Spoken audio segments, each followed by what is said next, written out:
Question तो इतने लंबे थे ही नहीं, आसान ही थे क्वेश्चन। सीधे सीधे सिंपल क्वेश्चन पूछ रहे थे। वनीता कहाँ रह गई आज? बारिश हो रही है, बोलो। रास्ते में कोई पहाड़ गिर गया तो वही रह जाएगी।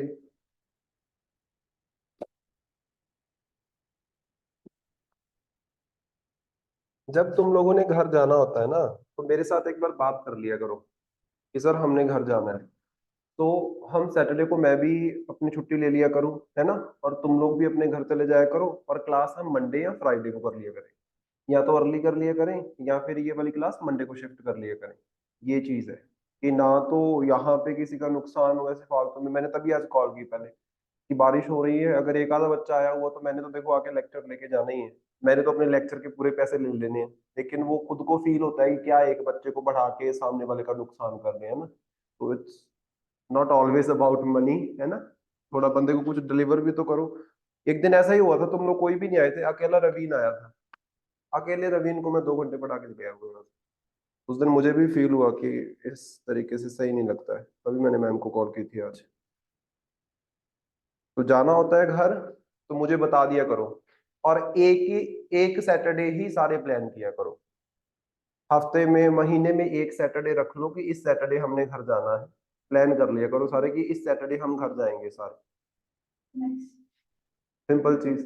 फिर ये होता है कि फिर मुझे क्लियर होगा कि अच्छा इस सैटरडे ये सारे घर जा रहे हैं तो मैंने भी क्लास नहीं लेनी है, तो वो चीज हम मंडे को शिफ्ट कर सकते हैं। या फिर अर्ली कर सकते हैं, फ्राइडे को कर सकते हैं। तो तुम्हारा भी फायदा, मेरा भी फायदा, और इंस्टीट्यूट वालों का भी फायदा। सिंपल। हाँ, क्लास कर लेते हैं हम पहले, उसके बाद फिर तुम लोग कर लेना।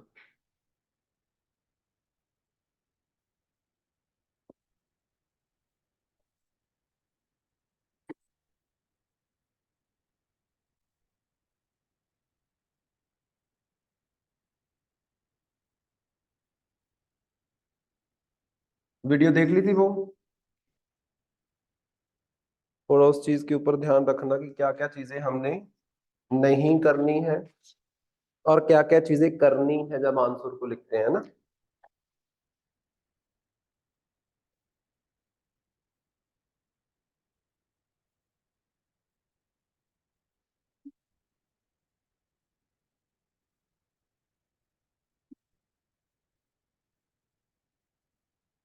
तो फाइल ओपन करो 21 टू 31 जनवरी वाली जो है।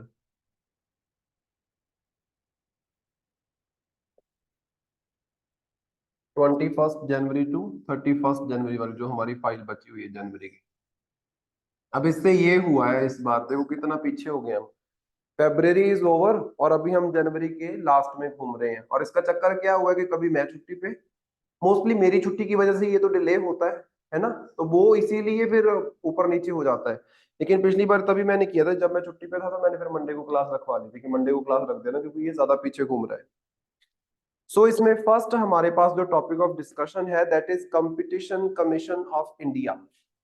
कंपटीशन कमीशन ऑफ इंडिया एक इंपॉर्टेंट स्टैट्यूटरी बॉडी है। स्टैट्यूटरी बॉडी है हमारी। क्यों इंपॉर्टेंट स्टैट्यूटरी बॉडी है? क्योंकि हमारे पूरे देश के अंदर जो आपका कंपटीशन है उसके बारे में सारी रिस्पॉन्सिबिलिटी किसकी रहती है? कंपटीशन कमीशन ऑफ इंडिया की रहती है। जैसे फॉर एग्जांपल, इसकी सबसे अच्छी एग्जांपल यही होती है कि जैसे जियो है। जियो जब आया था तो जियो ने अपने जो रेट्स थे बिल्कुल जीरो कर दिए थे कि हम कोई भी चार्जेस नहीं लेंगे। जिससे क्या हुआ, सारे लोगों ने एयरटेल वोडाफोन की सिम्स को छोड़ के जियो की सिम्स को खरीदना स्टार्ट किया। जिससे हुआ क्या कि इस एक सेलुलर नेटवर्क की कंपनी ने पूरी की पूरी मार्केट को डोमिनेट कर दिया। और उसके बाद से ही ये जियो जो है ये एग्जिस्टेंस में आपको देखने को मिल रहा है। और आज जियो एक बड़ी कंपनी है, आप बोल सकते हो। इसके चक्कर में बहुत सारी वोडाफोन और आइडिया जैसे इनको मर्ज होना पड़ा, आप बोल सकते हो। तो ऐसी कंपनियों का नाश हो गया। तो इस तरीके का आप बोल सकते हो, अगर अनहेल्दी कंपटीशन होता है तो उसको रोकना किसकी जिम्मेदारी है? कंपटीशन कमीशन ऑफ इंडिया की। और क्या प्रमोट करना है? Healthy competition. जिससे क्या होगा, सबका फायदा होगा।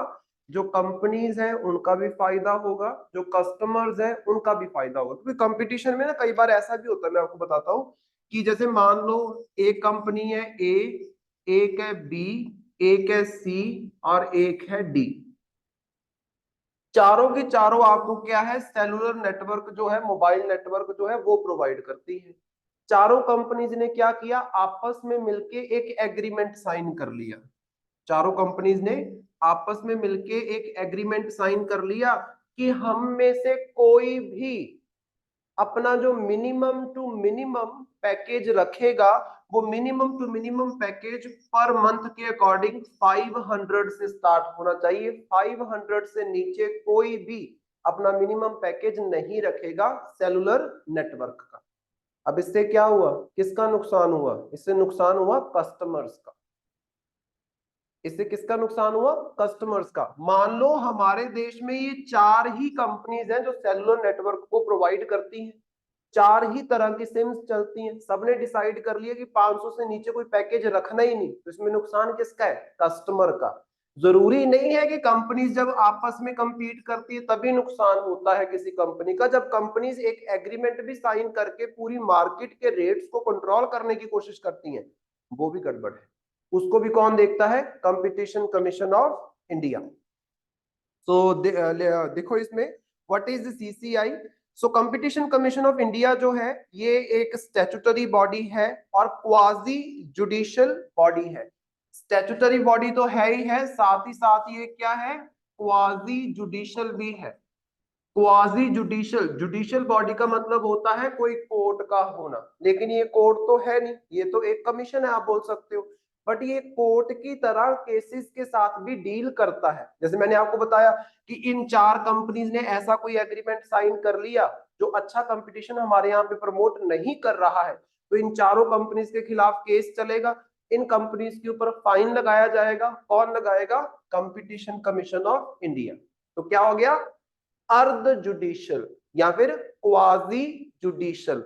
जुडिशरी नहीं है ये, बट जुडिशरी की तरह केसेस यहाँ पे, ट्रायल्स यहाँ पे चल सकते हैं अगर इनके लॉज की कोई उल्लंघना करता है तो। और स्टैट्यूटरी क्यों होगा, इसलिए क्योंकि इसको कंपटीशन कमीशन एक्ट ऑफ 2002 के अंदर बनाया गया है। तो सरकार ने कंपटीशन एक्ट जो है आप बोल सकते हो इसको पास किया 2002 के अंदर, जिसके तहत इस बॉडी का गठन किया गया है, राइट। तो इसको बनाया कब गया है ये भी आपने याद रखना है, इट वाज फॉर्म्ड इन 2009। 2002 में कंपटीशन एक्ट जो है ये पास किया जाता है सरकार के द्वारा, और 2002 में पास किया गया। 2009 में जाके उसी एक्ट के तहत आप बोल सकते हो इस कमीशन को कॉन्स्टिट्यूट किया गया। इसको आपने याद रखना है। और कौन सी मिनिस्ट्री के विद इन ये काम करता है, सो ministry of corporate affairs. It is a body with in ministry of corporate affairs. Corporate affairs मतलब जो बिजनेसेस के रिलेटेड मैटर्स को संभालती है, और बिजनेसेस अच्छे ढंग से आप बोल सकते हो हेल्दी कंपटीशन करे, उसी को ये इंश्योर करना चाहता है। तो इसीलिए मिनिस्ट्री ऑफ कॉर्पोरेट अफेयर्स। ऐसी चीजों के ऊपर क्वेश्चन पूछा जाता है, पूछा जा सकता है कि competition Commission of India is not a statutory body, not a constitutional body, non statutory body, कुछ भी बोला जा सकता है। It is a quasi judicial body. आप वहां पे कंफ्यूज हो सकते हो कि ये जुडिशियल बॉडी कैसे हो गया। देन इसके एक्ट के ऊपर क्वेश्चन आ सकता है, मिनिस्ट्री के ऊपर क्वेश्चन आ सकता है, इसके फंक्शंस के ऊपर क्वेश्चन आ सकता है। क्वेश्चन पूछा जाता है प्रीलिम के अंदर, बड़ा सिंपल है। ऑब्जेक्टिव क्या थे कंपटीशन कमीशन ऑफ इंडिया को बनाने के पीछे, क्या क्या ऑब्जेक्टिव्स हैं। So number 1, ensure market benefit consumers. इस तरीके का कंपटीशन मार्केट के अंदर होना चाहिए, इस तरीके की प्रैक्टिसेस मार्केट के अंदर बिजनेसेस के द्वारा फॉलो की जाएं, जिससे एट द एंड किसका फायदा हो, कंज्यूमर्स का। जैसे ये मैंने आपको एग्जांपल दी, यहाँ पे कंज्यूमर का नुकसान हो रहा है ना, तो ऐसी प्रैक्टिसेस को ये रोकता है जहां पे कंज्यूमर का नुकसान होगा। नेक्स्ट लिखो, implement competition policies for efficient resource utilisation. अब जैसे फॉर एग्जांपल कि मान लो चार कंपनीज है, 4 कंपनीज हैं, वो क्या है, आपस में कंपटीशन में इन्वॉल्व होगी। कंपटीशन में इन्वॉल्व होने के चक्कर में उनको क्या करना पड़ रहा है, एक दूसरे से बेहतर परफॉर्म करना पड़ रहा है। लेकिन वो बेहतर परफॉर्म करने के चक्कर में वो पोल्यूशन बहुत ज्यादा कर रही है, जिसकी वजह से क्या है, बाकी सारे रिसोर्सेज का नुकसान होगा। जैसे फॉर एग्जांपल, आपने गंदा पानी निकाला, फ्रेश वाटर में मिक्स कर दिया, रिसोर्स खराब हो गया आपका। तो सही ढंग से रिसोर्सेज का इस्तेमाल किया जाए, उतने ही रिसोर्सेज का इस्तेमाल किया जाए जितना परमिटेड है। रिसोर्सेज को खराब ना किया जाए, एनवायरनमेंट को खराब ना किया जाए कंपटीशन के चक्कर में, इस चीज को इंश्योर करना। Then foster fair and healthy competition for inclusive economic growth. एक अच्छे तरीके के कंपटीशन को प्रमोट करना है, जिससे क्या है, हमारे समाज में, हमारी इकोनॉमी में पिछड़े से पिछड़ा बंदा भी उस चीज का फायदा उठा सके, राइट। अगर कंपटीशन के चक्कर में आप बोल सकते हो प्राइसेस इतने हाई हो गए हैं कि जो नॉर्मल पर्सन है, जो मीडियोकर फैमिलीज या फिर आप बोल सकते हो लो मिडिल क्लास फैमिलीज है, वो उसको अफोर्ड ही नहीं कर पाएंगे। इसको देखो, 500 रुपए प्रति महीना अगर पैकेज रहेगा तो ये गड़बड़ है ना। जैसे आपने देखा होगा कि 300 350 मैक्सिमम अगर आपने नेटवर्क भी यूज करना है, जीबीज भी आपको चाहिए, तो इतना की रहता है। अगर 500 हो जाएगा तो बहुत हाई है। वहां पे आप खुद सोचो कि जो लेडीज घर पे बैठ के अभी मोबाइल फोन का इस्तेमाल कर पा रही हैं, क्योंकि वो पैसे डलवा लेते हैं, उतना की कॉल करते हैं, 100 रुपया 150 रुपया इतने में चल जाता है, यहाँ पे वो नहीं कर पाएंगी। तो एक तरफ तो आप डिजिटल इंडिया को प्रमोट करने की कोशिश करोगे, और दूसरी तरफ आप एक तरीके की हिंड्रेंस वहां पे खड़ी कर दो, तो ये गड़बड़ हो सकती है। तो इसको आपने इंश्योर करना है। Ensure alignment of sectoral regulatory laws with competition laws. तो ये भी इंश्योर करना है कि कंपटीशन कमीशन के द्वारा जिन लॉज को फॉलो किया जाता है, वो लॉज कौन से हैं, कंपटीशन एक्ट वाले लॉज। कंपटीशन एक्ट में जिस तरीके के लॉज बताए गए हैं, बाकी सारे सेक्टर्स में भी उसी के अकॉर्डिंग जो कंपटीशन के लॉज है वो होने चाहिए, ये इंश्योर करना। क्योंकि सिंपल सी चीज है, अगर आप एक तरफ तो कंपटीशन एक्ट पास कर दिया और उसमें जो लॉ बताया गया कि किस तरीके से कंपटीशन रहेगा, ऊपर जो मैंने आपको ऑब्जेक्टिव समझाए हैं, और उसको इंप्लीमेंट करने के लिए आपने स्पेशली एक कंपटीशन कमीशन ऑफ इंडिया भी बना दिया, बट आपकी बाकी मिनिस्ट्रीज जो है वो अलग तरीके के कंपटीशन के लॉज फॉलो कर रही हैं, तो वहां पे इसको बनाने का फिर क्या फायदा हुआ। सो ऑल ओवर इंडिया आप बोल सकते हो कंपटीशन के जो लॉज हैं उसमें यूनिफॉर्मिटी लेके आनी है, एक जैसे लॉज ऑल ओवर इंडिया चले, जिससे क्या है, कॉम्प्लेक्सिटीज जो है वो खत्म हो जाए और एक healthy competition all over India आप प्रमोट कर सकते। इतना सिंपल है, राइट। नेक्स्ट बताए गए हैं फंक्शंस। फंक्शन है number 1, investigate negative effects on competition. Negative effect क्या होगा, बताइए। नेगेटिव इफेक्ट क्या हो सकता है कंपटीशन के ऊपर।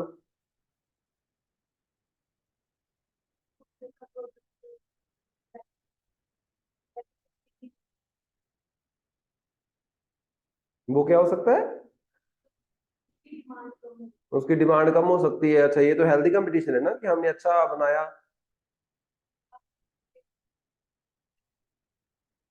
हम्म। क्वालिटी, क्वालिटी डिग्रेड कर देते हैं कई बार। ये चीज समझो, जैसे फॉर एग्जांपल कि मान लो आप कोई फूड खरीद रहे हो, है ना, जैसे ऑर्गेनिक फूड्स होते हैं, और अच्छी क्वालिटी का जो फूड होगा वो ना थोड़ा सा महंगा होगा। अब दूसरी कंपनी का भी उतना महंगा था, इनका भी उतना महंगा था, दूसरी कंपनी ने क्या किया, थोड़ा सा फूड बनाने का जो प्रोसेस था उसमें चेंजेस करके थोड़ा सा डिग्रेडेड सा प्रोसेस अडॉप्ट किया, क्योंकि घटिया क्वालिटी से फूड बनेगा तो उसका प्राइस क्या रहेगा, कम रहेगा। इस चक्कर में कि हमारा प्रोडक्ट ज्यादा बिके, वो क्या है, घटिया क्वालिटी बेचते हैं। जैसे फॉर एग्जांपल, मान लो एक बंदा 50 रुपए लीटर दूध बेच रहा है, और दूसरा बंदा बोले मैं 45 रुपए लीटर दूंगा, लेकिन बीच में वो पानी मिक्स कर रहा है।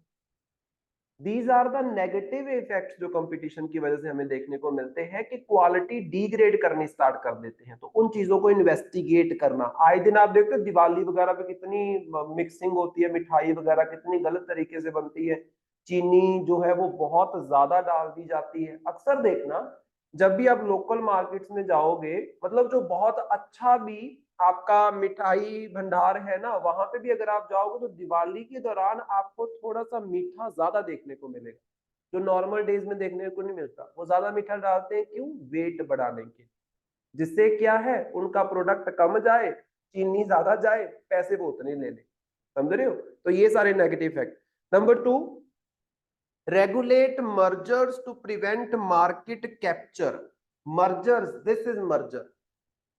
मार्केट कैप्चर का मतलब क्या है? ये 4 बड़ी बड़ी कंपनीज थी सेलुलर नेटवर्क की, चारों ने एक एग्रीमेंट साइन कर लिया और डिसाइड कर दिया कि इतने से कम में हम कोई भी पैकेज नहीं देंगे। तो आपने क्या किया है? आपने जो मोबाइल नेटवर्क की मार्केट है उसको कैप्चर कर लिया। आपके बिना कोई दूसरी बड़ी कंपनी है नहीं, आपने मर्जर कर लिया, एग्रीमेंट साइन कर लिया, और आप पूरी मार्केट को डोमिनेट कर रहे हो। जनता के पास कोई दूसरी ऑप्शन ही नहीं है। ये 4 ऑप्शंस थी, वो चारों मिल गए हैं। तो ऐसी चीजों को आप बोल सकते हो रेगुलेट करना, कि सही ढंग से ये मर्जर्स होने चाहिए। तीसरा है eliminate anti competitive practices and regulate combinations. Anti competitive practices जो है इनको खत्म करना है। ये एंटी कॉम्पिटिटिव प्रैक्टिसेस कुछ भी हो सकती है। कोई ऐसी प्रैक्टिस आप बोल सकते हो, जैसे पहले भी मैंने आपको एग्जांपल दी कि कंपटीशन करने के लिए, जैसे मान लो हेल्दी कंपटीशन क्या होगा, तुम लोग मुझे बताओ। एक अच्छा कंपटीशन क्या होगा? स्टूडेंट्स के बीच में लगा लो, कंपनीज को छोड़ दो, स्टूडेंट्स के बीच में एक अच्छा कंपटीशन क्या होगा? और बेटर करने की कोशिश करना। और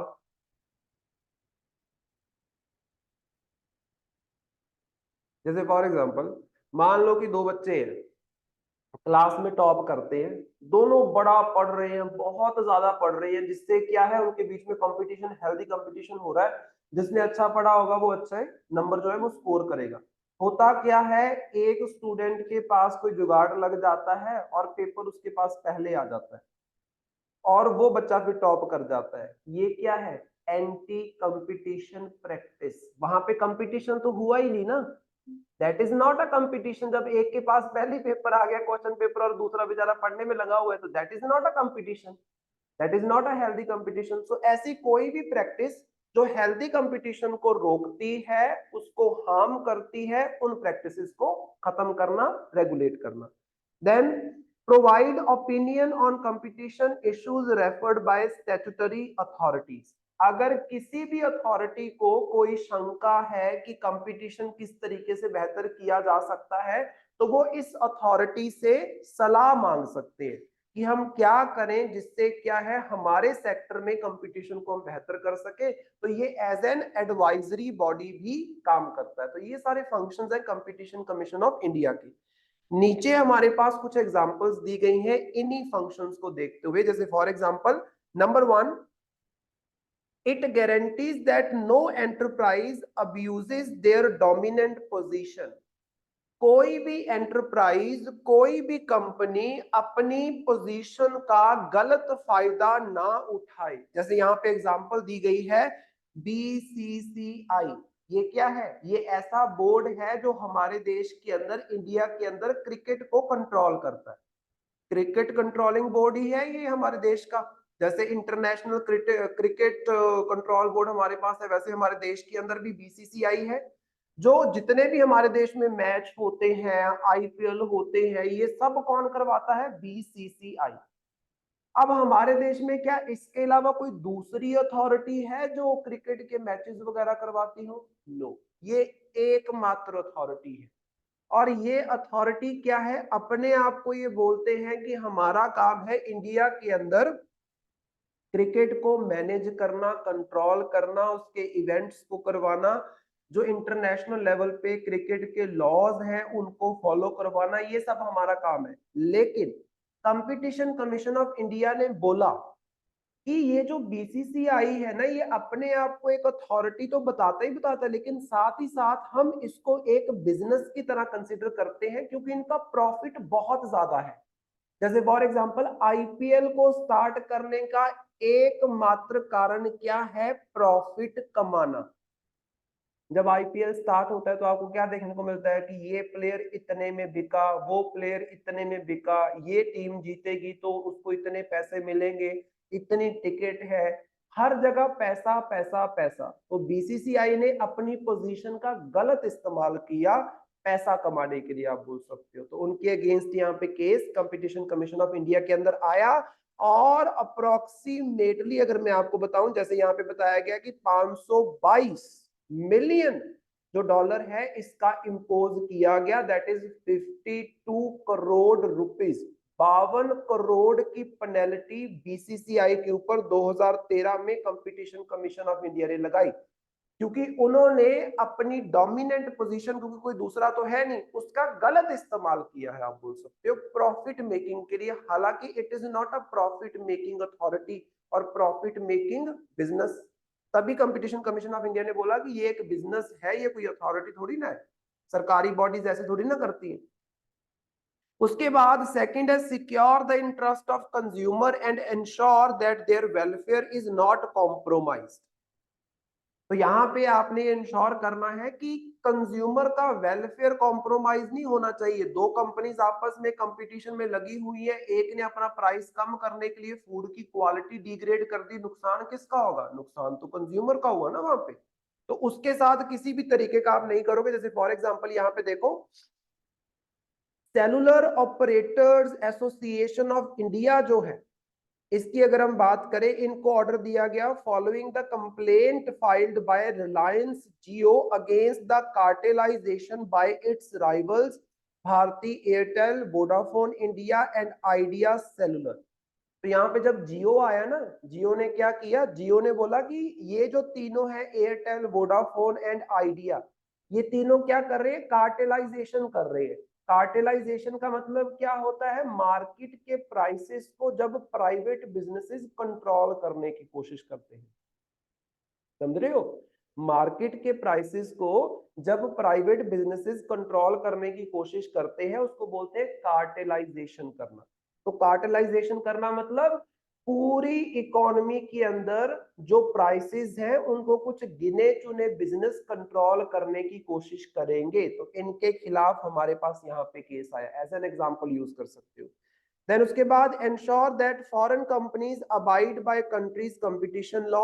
अगर बाहर की कोई भी कंपनी, जैसे यहाँ पे एग्जांपल दी गई है गूगल की, गूगल को अगर आप ध्यान से देखोगे तो गूगल के अंदर, गूगल का आप कोई भी एंड्रॉइड स्मार्टफोन खरीदो, जैसे एप्पल है, एप्पल के अंदर गूगल नहीं ना होता, ये होता है गूगल। वहां पे हम जीमेल नहीं ना बनाते, गूगल आईडी नहीं ना बनाते, वहां पे एप्पल आईडी बनाते हैं। अब ध्यान से देखो, होता क्या है, गूगल ने क्या किया था, जैसे ही कोई बंदा एंड्रॉइड फोन खरीदता है जो गूगल के साथ मिलके बनाया गया बोल सकते हो, उसमें गूगल वाली सारी एप्स प्री इंस्टॉल्ड आती हैं। गूगल वाली सारी एप्स उस मोबाइल फोन में प्री इंस्टॉल्ड आती है, जिसकी वजह से क्या है, बंदा उन्हीं एप्स को यूज करने लग जाता है। जैसे फॉर एग्जांपल, एक तो मेरे पास मोबाइल फोन आए, उसमें कोई एप्लीकेशन ना हो, कोई भी एक्स्ट्रा एप्लीकेशन ना हो, जिसका मोबाइल फोन के साथ कोई लेने देने, कोई एक्स्ट्रा एप्लीकेशन नहीं। जैसे फॉर एग्जांपल, आज के टाइम पे आप क्या देखोगे, मोबाइल फोन खरीदोगे, जो व्हाट्सएप है वो इंस्टॉल्ड ही आता है, टेलीग्राम इंस्टॉल्ड आता है, फेसबुक इंस्टॉल्ड आती, ये सब इंस्टॉल्ड आता है ना, पहले नहीं आता था। ऐसा क्यों? क्योंकि ये सारे गूगल के साथ कनेक्टेड है। एंड्रॉयड फोन आपने लिया तो गूगल इनको प्रमोट कर रहा है, मतलब आप बाकी चीजों को इंस्टॉल करने की खेचल करोगे नहीं, आप इन्हीं का इस्तेमाल करना स्टार्ट कर दो। क्या ये हेल्दी कंपटीशन है? नहीं। हेल्दी कंपटीशन तो तब होता जब कस्टमर खुद डिसाइड करता कि मैंने कौन सी एप्लीकेशन को डाउनलोड करना है। हालांकि वो अभी भी डाउनलोड कर सकता है, लेकिन आपके सामने पड़ी हुई है तो आप सोचोगे इसको इस्तेमाल करके देख लेते हैं। दूसरे वाली आपके सामने उस मोबाइल फोन में आई नहीं, तो इट मींस ये तो गड़बड़ होगी। तो उसके खिलाफ यहाँ पे केस हमें देखने को मिला। प्रिवेंट कार्टेलाइजेशन, कार्टेलाइजेशन के ऊपर अगेन एक एग्जांपल आपको दी गई है। For example, it has prevented cartelisation of cement companies. Cement companies जो है, इन्होंने क्या करना स्टार्ट किया, जो प्राइसेस है उनको अपनी मर्जी से कंट्रोल करना स्टार्ट किया। देखो दो चीजें हैं, एक तो प्राइवेट बिजनेसेस जो प्राइसेस है इनको कंट्रोल करने की कोशिश करते हैं कि इससे कम इससे ज्यादा प्राइस दे रहे नहीं है। जैसे ना, मुझे याद आती है इसमें एक चीज, घर पे पशु रखते हैं, जब पशु को बेचना होता है तो हम क्या करते हैं, व्यापारी लगाते हैं। अब जो भी हमारे गांव के आसपास के व्यापारी लोग होंगे, कितने होंगे, 4 5 10 इतने होंगे। जब आप पशु बेचना चाहते हो तो वो सारे व्यापारी वन बाय वन आपका पशु देखने के लिए आएंगे। आप मान लो मांग मांग रहे हो कि आपने कोई भैंस को बेचना है, आप मांग रहे हो कि मैंने 90,000 में बेचना है। वो सारे क्या करते हैं, आपस में डिसाइड कर लेते हैं कि 70,000 से ऊपर रेट नहीं लगाना। वो सारे आपस में डिसाइड कर लेते हैं कि 70,000 से ऊपर कोई रेट नहीं लगाएगा, जिसको मर्जी मिल जाए वो तुम्हारा लक है, लेकिन कोई भी 70,000 से ऊपर रेट नहीं लगाएगा। तो इससे क्या है, हर एक बंदा, हर व्यापारी आपको आके बोलेगा 70,000 70,000 70, आप बोलोगे चलो यार मैं 90 मांग रहा था, ये 70 वाली है, इसको 70 में बेच दो। This is cartelisation, this is called as cartelisation. ये नहीं करना है। लेकिन अगर यही चीज प्राइस कंट्रोल सरकार करे, उसको कार्टेलाइजेशन नहीं बोलेंगे, क्योंकि सरकार जनता के वेलफेयर के लिए प्राइस कंट्रोल करती है। जैसे फॉर एग्जांपल जब कोविड आया तो सारे मेडिकल स्टोर्स ने क्या किया, जो मास्क थे उनके प्राइसेस बढ़ाने स्टार्ट कर दिए। पहले इनको कोई पूछता नहीं था। हाँ, प्याज में भी कार्टेलाइजेशन आपको देखने को मिलता है, टोमेटो में भी कार्टेलाइजेशन आपको देखने को मिलता है। और इसी चीज के ऊपर सरकार के द्वारा मिशन भी लाया गया था। उस मिशन का मुझे नाम नहीं याद आ रहा, कुछ था उसका मिशन, ऑपरेशन फ्लड था शायद, नहीं ऑपरेशन फ्लड नहीं, कुछ और था। हाँ, टमाटर के टाइम पे आया था, उसका नाम नहीं मेरे दिमाग में आ रहा। सरकार उस मिशन को लेके आई जिसके तहत पोटैटो, टोमेटोज एंड अनियंस, जो मतलब असेंशियल आइटम्स हैं, इन तीनों के प्राइसेस को सरकार ने बोल दिया कि हम कंट्रोल करेंगे। क्यों? क्योंकि उस टाइम पे प्राइसेस बहुत ज्यादा बढ़ रहे थे। बीच में आपको ये चीज देखने को मिली ना। तो सरकार अगर कंट्रोल करती, दैट इज नॉट कार्टेलाइजेशन, क्योंकि वो जनता के वेलफेयर के लिए करती है। प्राइवेट बिजनेसेस करते हैं वो अपने वेलफेयर के लिए करते हैं। देन उसके बाद क्रिएट पब्लिक अवेयरनेस, जनता को बताना है कि अच्छा कंपटीशन क्या होगा, राइट। देन उसके बाद alignment of sectoral regulatory laws, ऊपर जैसे मैंने आपको बताया कि सारे देश के अंदर, पूरे देश के अंदर यूनिफॉर्म कंपटीशन के लॉज होने चाहिए। Then ensure that there is proactive engagement with all stakeholders including consumers, industry, government, international jurisdictions। तो इसने इंश्योर करना है कि जनता के साथ भी ये कनेक्टेड रहे, जनता का वेलफेयर भी देखे, जो कंपनी वाले हैं उनका वेलफेयर भी देखे, सरकार के साथ भी कनेक्टेड रहे, इंटरनेशनल जो ऑर्गेनाइजेशंस इस फील्ड में काम कर रही हैं उनके साथ भी कनेक्टेड रहे, और एट दी एंड एक बेहतर तरीके का कंपटीशन का जो एनवायरनमेंट है वो हमारे देश के अंदर क्रिएट किया जाए। नीचे हमारे पास एक बिल के बारे में बताया गया है, कंपटीशन अमेंडमेंट बिल ऑफ 2022। 2022 में सरकार ने कंपटीशन एक्ट ऑफ 2002 के अंदर अमेंडमेंट करने की बात की। 2022 में इस बिल को लाया गया। तो इसमें क्या क्या बातें की गई थी, क्या क्या चेंजेस प्रपोज किए गए थे, इसको आप थोड़ा याद रख सकते हो। Number 1, increasing transparency and strengthening the accountability. एक तो ट्रांसपेरेंसी जो है इसको बढ़ाना है कि किस तरीके से आप लॉज को इंप्लीमेंट कर रहे हो, किस तरीके से आप कंपटीशन लॉज को फॉलो कर रहे हो, सबको वो पता होना चाहिए। सब चीज क्लियर कट सबको पता होनी चाहिए, कोई भी पर्दा नहीं होना चाहिए, आप बोल सकते हो। और अकाउंटेबिलिटी होनी चाहिए। अकाउंट, ये किसी ने कुछ गिराया ना, ये ना कोई कुछ कंस्ट्रक्शन इधर कर रहे होंगे, वो आई थिंक यहाँ तो सीमेंट के गट्टे फेंक रहे हैं नीचे, उसकी वजह से भी होता है, पूरा कंपन सा होता है पूरे इसमें, गिरेगा नहीं, डोंट वरी। तो इसके अलावा आप बोल सकते हो कि अकाउंटेबिलिटी मतलब अगर जवाबदेही जो है वो सही ढंग से यहाँ पे होनी चाहिए। अगर कोई भी अथॉरिटी कुछ गलत कर रही है तो उसको जवाब देना पड़ेगा, उस चीज को बताना पड़ेगा क्यों किया है, कैसे किया है, क्या कारण था। तो इसमें क्या किया जा सकता है, number 1, a board with part time members to supervise Competition Commission of India activities. Competition Commission of India खुद ना कहीं डोमिनेट कर दे, खुद ना कहीं गवर्नमेंट के कंट्रोल में आ जाए, तो यहाँ पे आप क्या करोगे, कुछ पार्ट टाइम मेंबर्स को रखेंगे जो इनकी एक्टिविटीज के ऊपर निगरानी रखेंगे कि ये सही ढंग से काम कर रहा है कि नहीं कर रहा। Number 2, Competition Commission of India to mandatorily issue penalty guidelines and give reasons in case of any divergence. किस तरीके से फाइन लगाया जाएगा, और फाइन लगाने का क्या कारण है, किस तरीके से उतना फाइन लगाया जा रहा है, ये सब कंपटीशन कमीशन ऑफ इंडिया बताएगा, जिससे लोगों को पता चले, कंपनीज को पता चले कि हमारे ऊपर अगर इतने करोड़ का फाइन लगाया है तो उसके पीछे क्या हमने ऐसा किया है, किस तरीके से ये फाइन को कैलकुलेट करते हैं, वो सारी चीजें बतानी पड़ेंगी। Then enforcement efficiency. Competition Commission of India could engage in structural negotiations with parties and arrive at mutually workable solutions without having to go through lengthy formal proceedings. तो एनफोर्समेंट का मतलब होता है कंपटीशन के जो लॉज हैं उनको लागू करवाना। एक तो होता है कि आपने जस्ट लागू कर दिया लेकिन वो क्वालिटी के साथ लागू नहीं हो पाया, मतलब उसका जो रिजल्ट हमें चाहिए था लॉ लागू करने के बाद वो नहीं मिल पाया।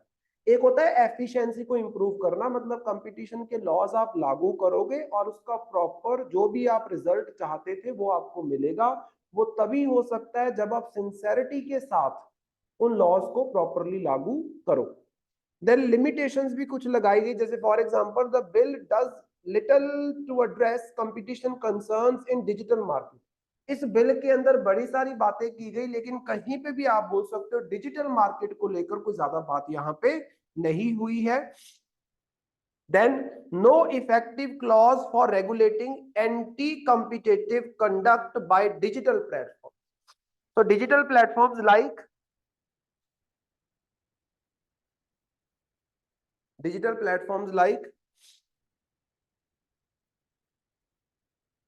गवर्नमेंट की कोई ऐप और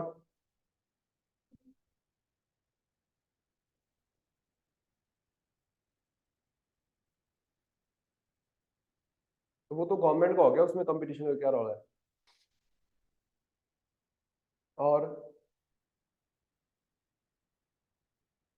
जैसे फॉर एग्जांपल यूट्यूब है आपके पास, है ना, यूट्यूब की आप बोल सकते कोई ना कोई अथॉरिटी होगी। मान लो उस अथॉरिटी के द्वारा कोई नया ऑनलाइन ट्रेडिंग प्लेटफॉर्म लॉन्च किया गया, यूट्यूब की कोई भी आप ऐड खोल रहे हो वहां पे उसी की ऐड चल रही है, कोई भी ऐड खोल रहे हो वहां पे उसी नए प्लेटफॉर्म की ऐड चल रही है। ये क्या है, दिस इज द डोमिनेंस, जो यूट्यूब अपने प्लेटफॉर्म का इस्तेमाल करके अपने दूसरे बिजनेस को आगे बढ़ाना चाहता है। ये नहीं होना चाहिए।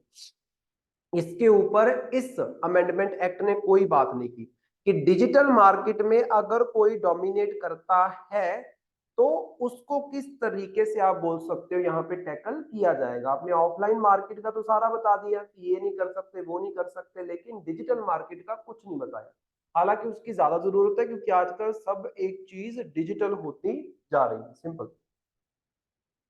नेक्स्ट देखो, initiatives taken by competition commission of india to address new age challenges। क्या क्या इनिशिएटिव्स लिए गए हैं, जैसे नंबर 1 है स्ट्रीमलाइनिंग प्रोसेसेस। स्ट्रीमलाइनिंग प्रोसेसेस का मतलब क्या है कि डिसीजन लेने का और इन्वेस्टिगेशन करने का जो टाइम है उसको कम किया गया, कि अगर कोई भी केस आता है जल्दी जल्दी उसको सॉर्ट आउट करके आप बोल सकते हो उसका डिसीजन दिया जाए, जिससे क्या है डिलेज ना हो। Number 2, addressing digital economy challenges. तो यहाँ पे क्या किया गया, scrutinising practices such as predatory pricing and data monopolisation employed by tech giants in digital economy to ensure fair competition and prevent market distortions. तो यहाँ पे क्या है, जो बड़े बड़े टेक जायंट्स हैं, जैसे कि टेक जायंट्स मतलब बड़ी बड़ी टेक्नोलॉजी की जो आपकी कंपनीज है, जैसे कि हम्म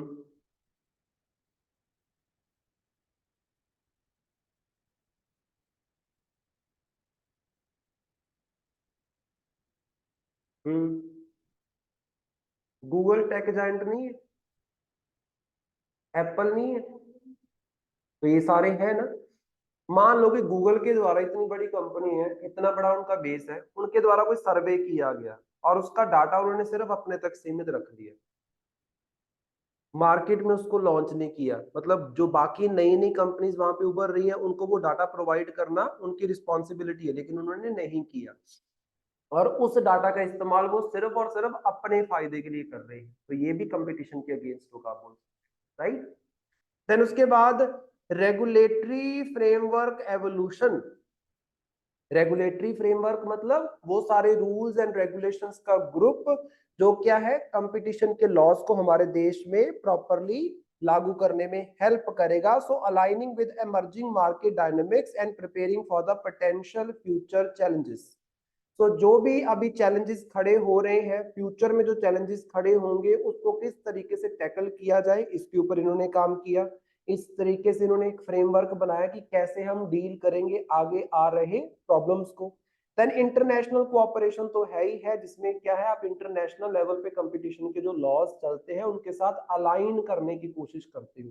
क्योंकि एट द एंड आज सिनेरियो ऐसा है कि ग्लोबलाइजेशन बहुत ज्यादा हो चुका है, जिसकी वजह से कोई भी कंट्री ऐसा नहीं बोल सकती कि सिर्फ हमारे इनसाइड कंपटीशन के लॉस को हम टैकल करेंगे, आउटसाइड हमारी रिस्पॉन्सिबिलिटी नहीं है. क्योंकि आज का ट्रेड जो है वो cross border cross country trade आपको बहुत देखने को मिलेगा, और वहां पे भी कंपटीशन के आपको कुछ बेसिक लॉज जो है वो रखने पड़ेंगे, राइट. तो उनके साथ कोलैबोरेट करना, दैट्स इट. सो यहाँ पे आपने बेसिक बेसिक क्या पढ़ना है, ये जो बिल है ये आपके लिए इंपॉर्टेंट नहीं है, इस बिल को आप छोड़ सकते हो, इसमें क्या था, लेकिन कंपटीशन कमीशन ऑफ इंडिया के बारे में पता कर लेना, राइट. नेक्स्ट हमारे पास एक ट्रेडिशन की बात की गई है, that is buffalo fight. Buffalo fight की अगर हम बात करते हैं तो हमारे देश में ना बुल फाइट्स, बफेलो फाइट्स, ये सब बड़ी फेमस है. जैसे जलीकट्टू के बारे में आपने सुना होगा, तमिलनाडु. सो उसी तरीके से एक बफेलो फाइट है जिसको बोलते हैं मोजुच. कहां पे आपको देखने को मिलेगी, असम के अंदर. ठीक है, क्या है ये बफेलो फाइट. तो देखो इसमें, the Assam government reinstated the traditional buffalo fight, that is mojuj, after 9 years. 9 साल ये आपकी प्रैक्टिस जो है असम के अंदर फॉलो नहीं की गई है. अब दोबारा से इसको रीइंट्रोड्यूस किया है. क्यों नहीं फॉलो की गई, क्योंकि सुप्रीम कोर्ट के द्वारा इन सारी फाइट्स के ऊपर बैन जो है वो लगाया गया. इसके द्वारा, सुप्रीम कोर्ट के द्वारा.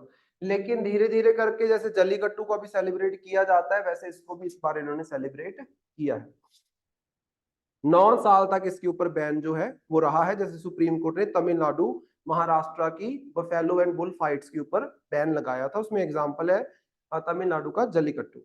फिर इसके बाद अगर हम बात करें सुप्रीम कोर्ट के द्वारा क्या बोला गया था, तो Supreme Court had previously outlawed such events, but in May of the previous year upheld amendments allowing traditional bull fights in certain states. पहले सुप्रीम कोर्ट के द्वारा टोटल बैन लगा दिया गया कि जब आप पशुओं के बीच में ये फाइट करवाते हो तो पशु एक दूसरे को मारते हैं. सो ये एनिमल्स के राइट्स के अगेंस्ट इसको बोला गया कि आप एनिमल्स के साथ क्रूअल जो बिहेवियर है वो कर रहे हो, that is not.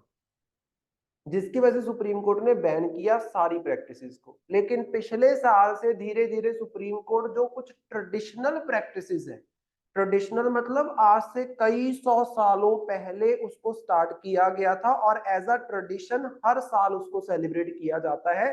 That is a tradition, that is not an entertainment.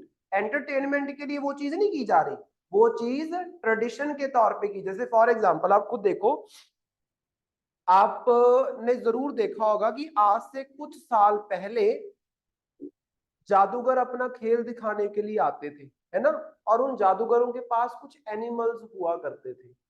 आजकल वो एनिमल्स नहीं होते हैं उनके पास. पहले उनके पास शेर भी हुआ करता था, आजकल उनके पास क्या होता है, या तो कुत्ते होते हैं या बांदर होते हैं, ये चीजें होती हैं. हाथी वगैरह आजकल नहीं होते. पहले बहुत सारे उनके पास एनिमल्स होते थे और उन एनिमल्स का वो इस्तेमाल करते थे खेल दिखाने के लिए, जिसकी वजह से कई कई दिन उन एनिमल्स को भूखा रखा जाता था, जो कि वो उनके ऑर्डर्स को फॉलो करे और उनको फूड दिखा के जिधर ले जाना चाहते हैं उधर ले जा सके. That is cruelty to the animals. जिसकी वजह से वो सारी चीजें हमारे देश में बैन है।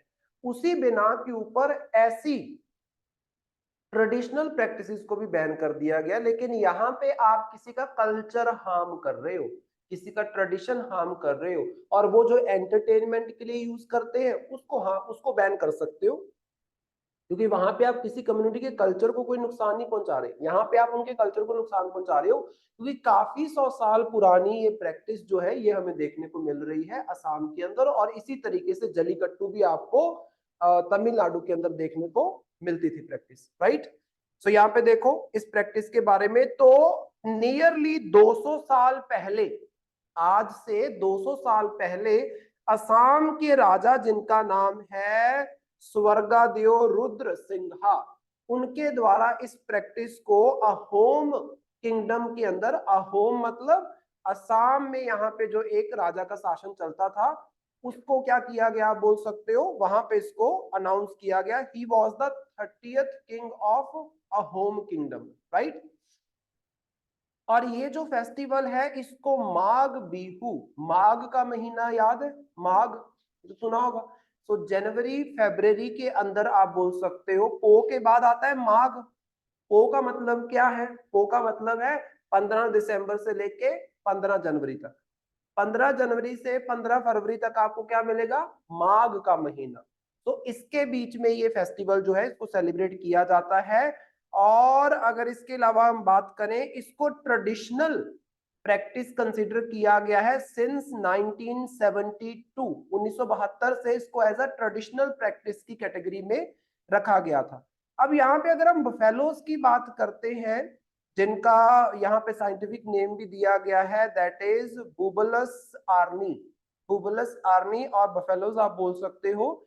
इनको, ये जो बफेलोज यहाँ पे यूज की जाती है वो बफेलोज ये नहीं है जो हमारे घर में होती है, वो बफेलोज नहीं है।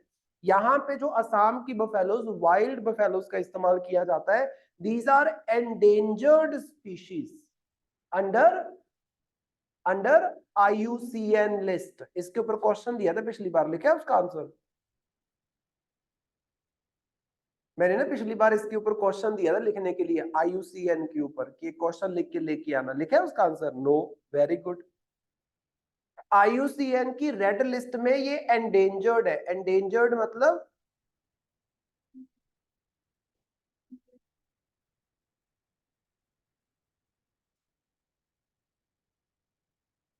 पॉपुलेशन कम है और खत्म हो सकते हैं, खतरे में है, आप बोल सकते हो, सिंपल चीज। एंडेंजर मतलब खतरे में होना। नियर थ्रेटन्ड एक अलग कैटेगरी है, थ्रेटन्ड एक अलग कैटेगरी, ये अलग है ना। IUCN के जो 9 पैरामीटर्स है उसमें near threatened is a different thing, endangered is a different, अलग अलग लेवल पे ये सारी कैटेगरीज में रखा जाता है। नियर थ्रेटन्ड आप इसको नहीं बोल सकते, एंडेंजर्ड एंडेंजर्ड है, नियर थ्रेटन्ड नियर थ्रेटन्ड है, राइट।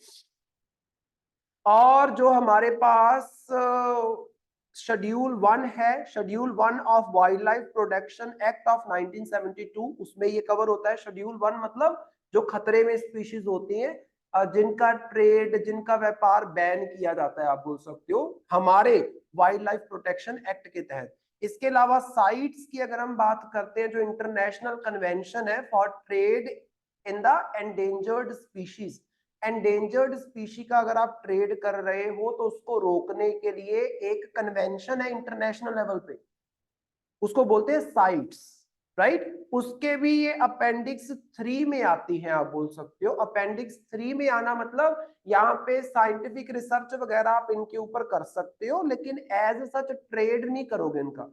साइंटिफिक रिसर्च के लिए ट्रेड हो सकता है, वैसे ट्रेड इनका इनके मांस के लिए या इनके सींगों के लिए वहां पे ट्रेड नहीं हो सकता, राइट। परमिशन लेनी, वही तो मैं बोल रहा हूँ कि साइंटिफिक रिसर्च के लिए आपको परमिशन यहाँ पे मिलेगी, अदरवाइज आप इसका ट्रेड नहीं कर सकते, ठीक है। साइंटिफिक रिसर्च मतलब परमिशन ही लोगे, अदरवाइज आप ऐसे तो नहीं बोलोगे। आप लेके जा रहे हो व्यापार करने के लिए, रास्ते में बोल दिया कि ये साइंटिफिक रिसर्च के लिए, और वो बोलेंगे जाओ जाओ कोई बात नहीं, वहां पे सर्टिफिकेट दिखाना पड़ेगा कि ये देखो साइंटिफिक रिसर्च के लिए हम परमिशन लेके आ रहे हैं, इसीलिए इसका ट्रेड हम कर पा रहे हैं, अदरवाइज नहीं कर पाओ।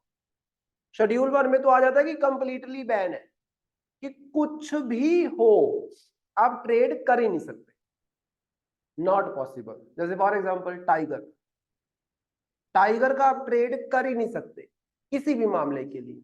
चीता, हमारे देश में तो चीता जो है ये एक्सटिंक्ट ही हो गया था, अभी हमने तभी तो साउथ अफ्रीका से इंट्रोड्यूस किया। चीता जो है एक्सटिंक्ट हो गया था, अब उसका ट्रेड नहीं कर सकते। अभी तो 10-12 लेके आए थे, उसमें से भी कुछ मर गए, फिर लेके आए कुछ, तो अगर उनका ट्रेड होगा तो वो बचेंगे नहीं, यहाँ पे आप बोल सकते हो। देन उसके बाद prevention of cruelty to animals act of 1960, ये भी हमारे देश का ही एक्ट है, जो खास तौर पे जो एनिमल्स को अननेसेसरी पेन दिया जाता है, उनके साथ जो क्रूएलिटी की जाती है, एनिमल्स का जो शोषण किया जाता है, उसको खत्म करने के लिए इस एक्ट को पास किया गया था 1960 के अंदर।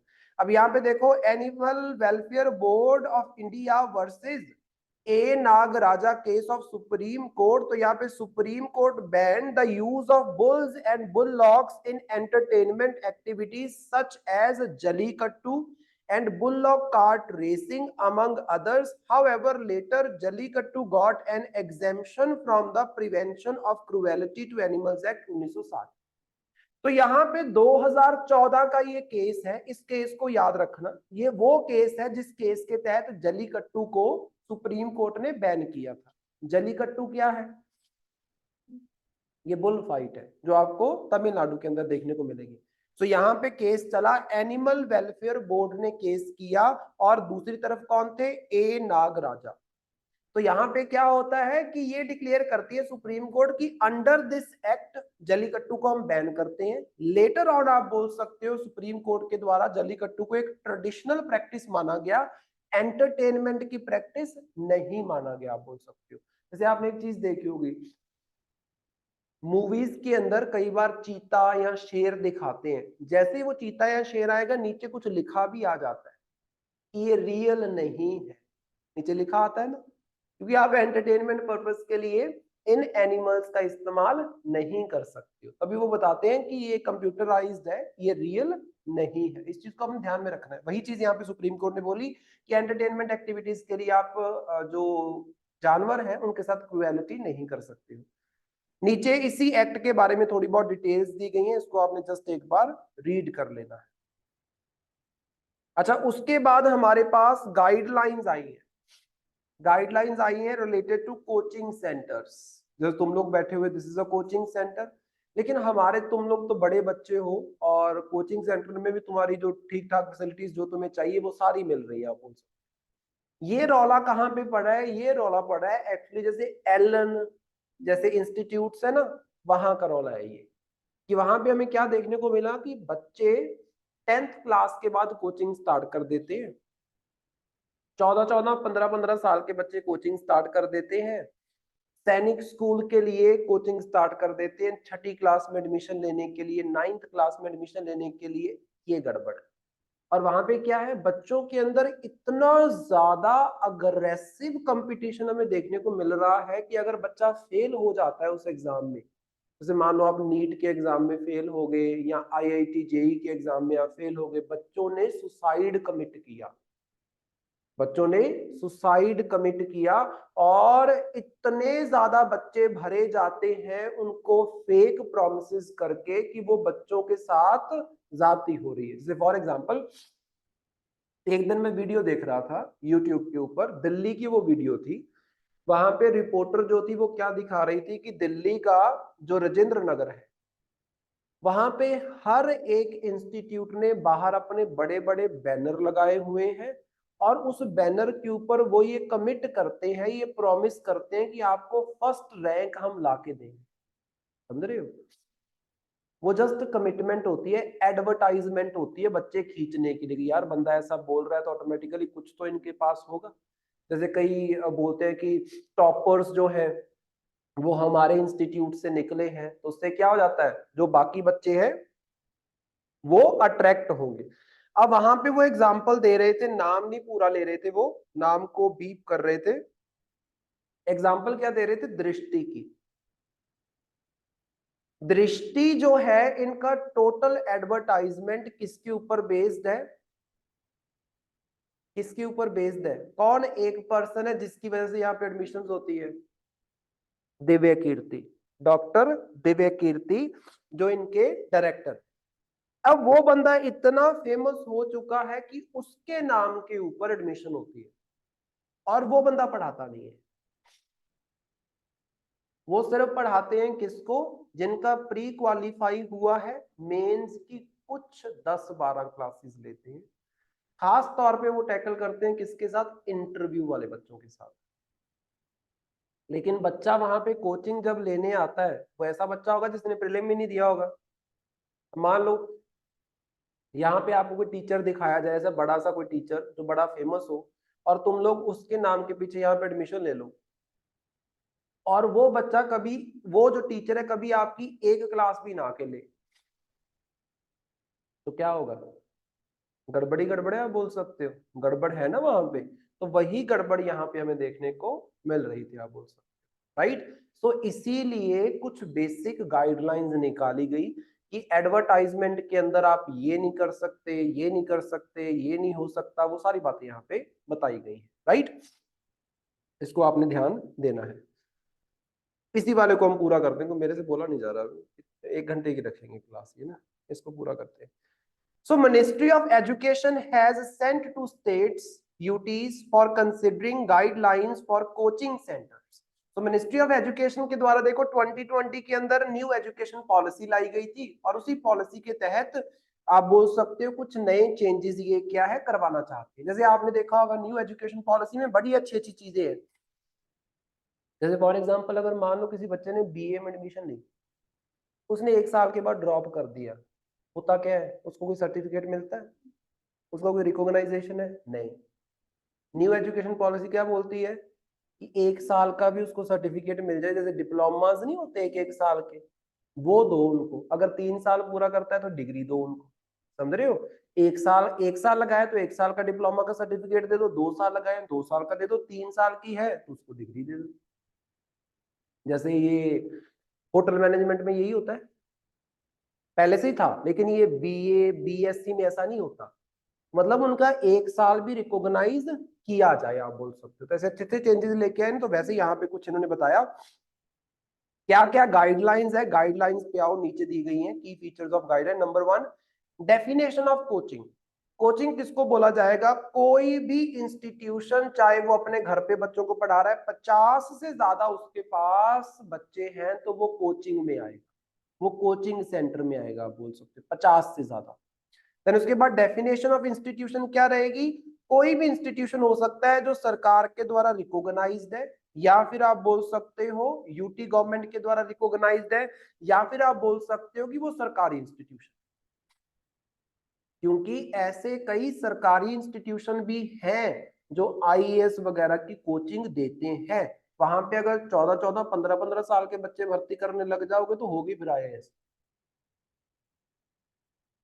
पेरेंट्स यही करते हैं, पेरेंट्स पागल हो चुके हैं आजकल के, आपको पता है, दिमाग ठिकाने पे नहीं है उनका। 15-15 साल के बच्चों को आईएएस की कोचिंग के लिए भेजते हैं।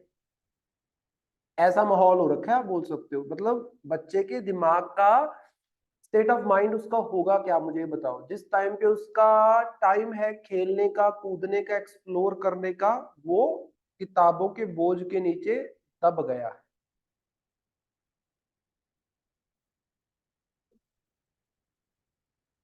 घर पे करा रहे हैं तो ठीक है, कोई इशू नहीं है कि थोड़ा गाइडेंस बच्चे को देना, दैट इज गुड। लेकिन अगर आप उसको किसी कोचिंग में ज्वाइन कर दो तो गड़बड़ है।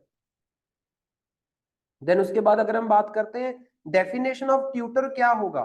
ट्यूटर देखो उसको माना जाएगा कोई भी बंदा जो ग्रेजुएट है। ट्यूटर बनने के लिए आपको कम से कम ग्रेजुएट होना पड़ेगा, ये भी बोला गया है यहाँ पे, नीचे आपको दिखेगा। और वो पर्सन जो किसी भी कोचिंग इंस्टीट्यूट के सहारे से पढ़ा, जैसे मैं हूं तो मैं ट्यूटर की डेफिनेशन में आऊंगा। और मुझे ट्यूटर बनने के लिए ऐसा नहीं कि मैं +2 करके पढ़ाना स्टार्ट कर दूं, क्योंकि आजकल ऐसा हो रहा है। मैं पढ़ा रहा था उधर ज्ञान सागर में, वहां पे एक बच्चा था एनडीए की तैयारी करता था, उसकी +2 है, उसके बाद उसने ग्रेजुएशन में एडमिशन में नहीं लिया, और उसने अपना ना सेंटर खोल रखा है। 15-20 बच्चे हैं उसके पास जिनको वो 8वीं 9वीं 10वीं और 12वीं वाला पढ़ाता है। वो ट्यूटर नहीं बन सकता, खुद 12 पढ़े हो आप किसी को नहीं पढ़ा सकते। किसी को पढ़ाने के लिए मिनिमम यहाँ पे क्वालिफिकेशन रखी गई है ग्रेजुएशन। ग्रेजुएशन से पहले किसी को पढ़ाने का आपको कोई अधिकार नहीं, समझ रहे हो? देन डेफिनेशन ऑफ यूनिवर्सिटी क्या होगी, कोई भी सेंट्रल एक्ट के अंदर इंस्टीट्यूशन रजिस्टर्ड है, या फिर आप बोल सकते हो किसी भी स्टेट के यूनिवर्सिटी वो हो सकती है। रजिस्ट्रेशन की अगर हम बात करें तो जैसे ही आपने इंस्टीट्यूट खोला, आपको कोचिंग सेंटर खोला, उस कोचिंग सेंटर के खुलने से 3 महीने के अंदर अंदर उसको रजिस्टर करना पड़ेगा। देन इसके अलावा स्टेट्स के लिए क्या बोला गया, states and UTs were urged to develop an online registration portal for coaching centres. जैसे मान लो कि हमारा इंस्टीट्यूट जब ओपन हुआ होगा, इसको एट द एंड रजिस्टर तो किया गया होगा, तो लिमिट कितनी है, जिस दिन इंस्टीट्यूट ओपन किया है उस दिन से 3 महीने के अंदर अंदर आपको रजिस्टर करना है। और सरकारों को बोला गया कि आप ऑनलाइन पोर्टल्स बनाओ जो कि कोई बंदा हिचकिचाए ना रजिस्टर करने से, बैठा बिठाया रजिस्टर कर ले। देन कोचिंग सेंटर्स के लिए क्या इंस्ट्रक्शंस है, नंबर 1 कि जो फीस है वो फेयर होनी चाहिए। जैसे कल मैं खड़ा हुआ था उधर 15 में, तो वहां पे मुझे एक पुराना स्टूडेंट टक्कर गया, बोलता सर हमारे साथ तो घपला किया है इन्होंने इंस्टीट्यूट वालों ने। मैंने बोला क्या घपला किया है, बोलते सर एक से तो इतनी फीस ली है, दूसरे से इतनी ली है, तीसरे से इतनी ली है, इनका कोई एक फीस का स्ट्रक्चर ही नहीं है। मैंने बोला ये तो मोस्ट ऑफ द इंस्टीट्यूट्स में होता ही है, क्योंकि चक्कर ये होता है कि कोई बच्चा ये बोल के एडमिशन लेता है कि मुझे साल के लिए पढ़ना है, कोई ये बोल के लेता है कि मुझे 6 महीने के लिए पढ़ना है, कोई ये बोल के लेता है कि मुझे सिर्फ सिलेबस ही पूरा करना है। तो फीस वहां पे वेरी कर जाती है, सेम फीस नहीं रहती। तो आपने according to the case fair fees जो है वो चार्ज करनी है, राइट। रिसिप्ट जो है उनको देनी है, और कोर्स जो है वो उस रिसिप्ट के ऊपर मेंशन करना है, ड्यूरेशन कितने टाइम के लिए वो फीस भरी गई है आपने मेंशन करना है, बाकी सारा बेसिक इंफ्रास्ट्रक्चर आपने मेंटेन करना है फीस के रिलेटेड जो भी होगा।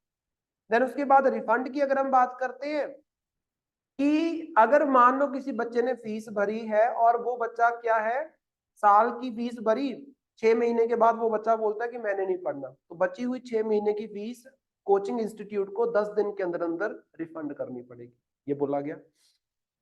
तो मोस्टली क्या केस होता है मैं आपको बताता हूँ, उधर ज्ञान सागर में मैंने देखा ना कि रिसिप्ट मैंने कई बार काट के दी बच्चों को, नीचे लिखा होता है कि this fees is non refundable, नहीं हो सकता ऐसा, दिस इज रॉन्ग। और इसके ऊपर मैंने बहुत बार उनको ये बात बोली और बहुत सारे बच्चों को मैंने रिफंड करवा के दी है वहां। तो ये गलत है ना, आपने 6 महीने के लिए फीस ली, 1 महीना पढ़ने के बाद उस बच्चे को नहीं कंफर्टेबल लग रहा है, तो आप धक्का थोड़ी ना करते हो कि आप बोलोगे 5 महीने की फीस हम रखेंगे, जाओ जाना है। हाँ आप जीएसटी काट लो क्योंकि वो आप भर चुकी हो, जीएसटी काट लो, बाकी तो आपको रिफंड करना पड़ेगा ना, दैट इज जस्टिस। ये रूल्स हैं, दीज आर रूल्स, गाइडलाइंस हैं।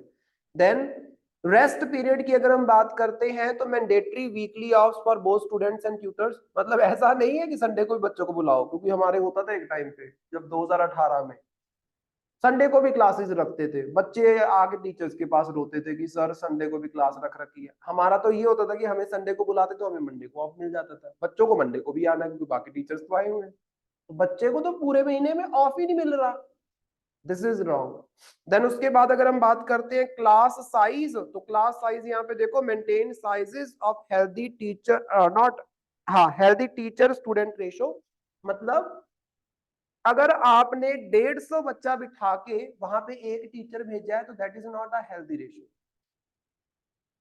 40 बच्चों तक हो सकता है कि 40 बच्चे एक टीचर, अगर 80 बच्चे हैं तो 2 टीचर होने चाहिए। मोस्टली क्या होता है आपने देखा होगा, दृष्टि की आपने वीडियोस देखी होंगी, इतना भरा होता है हॉल और एक टीचर खड़ा होगा वहां, समझ रहे हो। तो वहां पे हेल्दी रिलेशन, अब सिंपल सी बात है, तुम 3-4 बैठे हो, मैं सबकी तरफ देख रहा हूँ, बात कर रहा हूँ, सबके साथ इंटरेक्ट कर रहा हूँ। अगर यहाँ पे 150 बच्चा बैठा होगा, मुझे पता ही नहीं चलेगा मेरी क्लास में कौन था कौन नहीं। 150 छोड़ो, उधर मैं कई बार क्लास ली, मैं 60 बच्चे बैठे थे एक दिन मेरी क्लास में, तो मुझे तो पता ही नहीं चला किसने मेरी लगाई है क्लास किसने नहीं लगाई, तो आगे आगे बैठे हुए तो उनका मुझे पता था, ये पीछे कुछ का तो वो बोलते सर हमने क्लास, मैंने बोला भाई मुझे तो याद नहीं तुमने कब लगाई है क्लास। इतने बच्चों में टीचर इंटरेक्ट कर ही नहीं सकता, इतना तो सुपर ह्यूमन टीचर भी नहीं है ना। देन क्वालिफिकेशन बताई गई कि ग्रेजुएशन होनी चाहिए। एडवर्टाइजमेंट में बताया गया कि कोई भी कोचिंग सेंटर किसी भी तरीके की मिसलीडिंग प्रॉमिसेस नहीं करेगा। दिल्ली में सबसे बड़ा ये देखने को मिला कि पेरेंट्स को ये दिखा के कि आपको हम जरूर आपका बच्चा पास करवा के ही देंगे, ऐसी गारंटियां देते हैं वो लोग, गारंटी देते हैं कि अपना बच्चा यहाँ पे लगाओ, हम आपको इसको आईएएस बना के भेजेंगे वापस, ऐसे गारंटी देते हैं, जो कि हमें पता है कोई किसी की गारंटी नहीं ले सकता। आप सिर्फ एडमिशन लेने के लिए ऐसे फेक प्रोमिस करते हो, तो वो उस चीज को रोका गया। देन अगर आप एक बार इन रूल्स को तोड़ते हो 25,000 फाइन लगेगा, 2 बार तोड़ोगे तो 1 लाख, अगर इससे ज्यादा बार करोगे तो इससे ज्यादा फाइन लगेगा, right. Mental health of students, that is very important. यहां पे बोला गया establish a committees for complaint redressal, avoid undue pressure and provide assistance to students in distress. तो स्पेशल इंस्टीट्यूट को आपको एक कमेटी बनानी पड़ेगी जो बच्चे की कंप्लेंट्स को सुनेगा। बच्चे की बहुत कंप्लेंट्स होती हैं, तुम लोग तो चलो थोड़े से हो तो मैडम के साथ खुद डील कर लेते हो। उधर मैंने देखा था कि बच्चे ना, कई बार बहुत सारे बच्चे होते थे, वो बोलते सर मेरा सिलेबस बचा हुआ है, मेरे कोई सुन ही नहीं रहा, ये बचा हुआ है, कोई सुन ही नहीं रहा। फिर हमने वहां पे फीडबैक फॉर्म भराने स्टार्ट किए। फीडबैक में फिर मैं भरवाने के लिए जाता था और मैं उनको बोलता था कि हर एक टीचर का नाम लिखा हुआ है, इंक्लूडिंग मी। मैंने उसमें 6-7 ऑप्शंस होती थी कि टीचर कैसा पढ़ा रहा है, और पीछे ना इसे बड़ा इतना सारा दिया हुआ था उनको मैंने कि लिख दो यहाँ पे जो जो कंप्लेन है। ऐसे मैंने बोला जिस भाषा में लिखना लिख दो, नाम तो तुम लोगों ने लिखना नहीं, और जो कंप्लेंट लग रही है ना, इसे ठोक बजा के लिखो वहां पे कि हाँ ये कंप्लेंट है हमारी। और फिर वो कंप्लेंट्स हम एमडी के पास लेके जाते थे कि ये बच्चों को कंप्लेंट आ रही है, अब इसका देखो आप क्या कर सकते हो। समझ रहे हो, ये चीज होनी चाहिए। क्योंकि देखो छोटा इंस्टीट्यूट है, कम बच्चे हैं तो चल जाता है, बड़े इंस्टीट्यूट में बच्चे तो दब ही जाते हैं, कई तो पढ़ाई के प्रेशर में सुसाइड कर लेते हैं। वहां पे आपको ये देखना है, हर एक बच्चे के साथ डील करना है ऐसी कमिटीज बना के कि अगर कोई डिस्ट्रेस में है बच्चा, तो उसकी जो प्रॉब्लम है उसको सॉल्व किया जाए, उसको बैठ के समझाया जाए, आप बोल सकते हो। तो वो रिस्पॉन्स, दिस सिंपल सी बात है, मैं 60 बच्चों को बोल दूं कि मैं तुम्हें पढ़ाऊंगा, तो मुझे उनकी रिस्पॉन्सिबिलिटी लेनी पड़ेगी ना। मैं रिस्पॉन्सिबल हूं, अगर मैं उनको इतने प्रोमिस करके वहां पे बिठा रहा हूं, तो ये मेरी रिस्पॉन्सिबिलिटी है कि उनका वेलफेयर भी देखना। सिर्फ 2-2.5 घंटे के लिए जो मैं उनको पढ़ा रहा हूँ वो नहीं। अगर बच्चे को ये लग रहा है कि मैं कर नहीं पाऊंगा, या मैंने तो गलती कर दी फीस भर के, अब ना तो मैं घर वालों को मना कर सकता हूँ ना मेरा हो पाएगा, मैं तो मर ही जाता हूँ। बच्चे ऐसे तो करते हैं। 10वीं+2 वाले बच्चे सुसाइड कर रहे हैं, उसके पीछे कारण क्या है आपको पता है? केस आया था यहाँ पे चंडीगढ़ के अंदर, 4th क्लास के बच्चे ने सुसाइड अटेम्प्ट किया था। इतना सही था वो, सुसाइड अटेम्प्ट किया। क्यों? क्योंकि दूसरे बच्चे से 3% नंबर उसके कम आए थे। ये है। सो इसके अलावा अदर रेमेडियल स्टेप्स बताए गए, जैसे कि रेमेडियल क्लासेस होनी चाहिए। रेमेडियल क्लासेस मतलब जो डाउट क्लासेस होती है, आपके कोई इश्यूज आ रहे हैं तो स्पेशली आपके साथ 1 घंटा बैठा जाए कि भाई क्या प्रॉब्लम आ रही है बताओ मुझे जरा। देन स्पेस्ड आउट करिकुलम होना चाहिए, मतलब सही ढंग का सिस्टम बनना चाहिए प्रॉपर। ऐसा नहीं जैसे आजकल कई इंस्टीट्यूट्स में देख रहा हूँ, जैसे सीडीएस की तैयारी करने के लिए एक सीडीएस जर्नी करके इंस्टीट्यूट है, वो बड़ा अच्छा काम कर रहा है। वो लड़का लड़का सही है, आप बोल सकते हो। वो उसने क्या किया है, उसने क्लासेस के साथ साथ एक प्ले ग्राउंड भी प्रिपेयर किया है, जहाँ पे वो जैसे 3-4 घंटे क्लासेस ली, उसके बाद 2 घंटे उनको खिलाता है कि यहाँ पे बास्केटबॉल खेलेंगे या फुटबॉल खेलेंगे या क्रिकेट खेलेंगे। दैट काइंड ऑफ एक्टिविटीज आपको इंक्लूड करने पड़ेगी। अब एलन वगैरह तो क्लासेस बनाने में लगे हुए हैं, एलन वगैरह का है कुछ ऐसा? बच्चों को ऐसे गंदी सी वैन में भर के लेके आते हैं, टूटी सी वैन में, और उसको इधर क्लासरूम में भर देते, फिर वहां से भर के लेके जाते हैं पीजी पे छोड़ाते हैं, और कुछ भी नहीं है इनका। देखना 34 में जाके तो। और पीजी वालों के इतने बुरे हाल हैं, मतलब क्या ही बताऊं तुम्हें, इतना गंदा खाना, 15-15 हजार रुपया लेके कुछ नहीं दे रहे उनको, कुछ नहीं दे रहे। ऊपर से एसी के कनेक्शन भी अपने हाथ में किए हुए हैं कि अपनी मर्जी से बंद कर देंगे अपनी। ऐसा नहीं होता है, ऐसा बिल्कुल नहीं होता। हम भी रहते रहे हैं पीजी में, ये अभी यहाँ पे मैंने तो चंडीगढ़ में ये चीजें देखी है। हम तो वहां पे अगर एसी उसी बंद कर, हम तो शोर डाल देते पूरा, ऐसे कैसे बंद किया भाई। अगर हॉस्टल के अंदर एक दिन भी अच्छा खाना नहीं मिलता, हम तो अगले दिन वार्डन के सर पे जाके खड़े हो जाते थे, हमारा खाना सुधारो नहीं तो मेस वाला चेंज करो। ये अधिकार होते क्योंकि आपने फीस भरी उस चीज की। बच्चे छोटे जो होते, देखो जो बड़े बच्चे होते हैं वो तो कभी नहीं सहेंगे, जो ग्रेजुएशन करके यूनिवर्सिटी वगैरह जाता है कभी नहीं सुनता, उसी टाइम धरने पे बैठ जाते हैं। लेकिन जो छोटे बच्चे उनको पता ही नहीं है कि करना क्या है, वो सहते जाते हैं, सहते जाते हैं, एट द एंड उनके दिमाग में प्रेशर बिल्डअप हो जाता है। ठीक है, ठीक है, फिर यहाँ तक करते हैं, बाकी हम कल करेंगे। ओके, कल तो छुट्टी है आप लोगों को।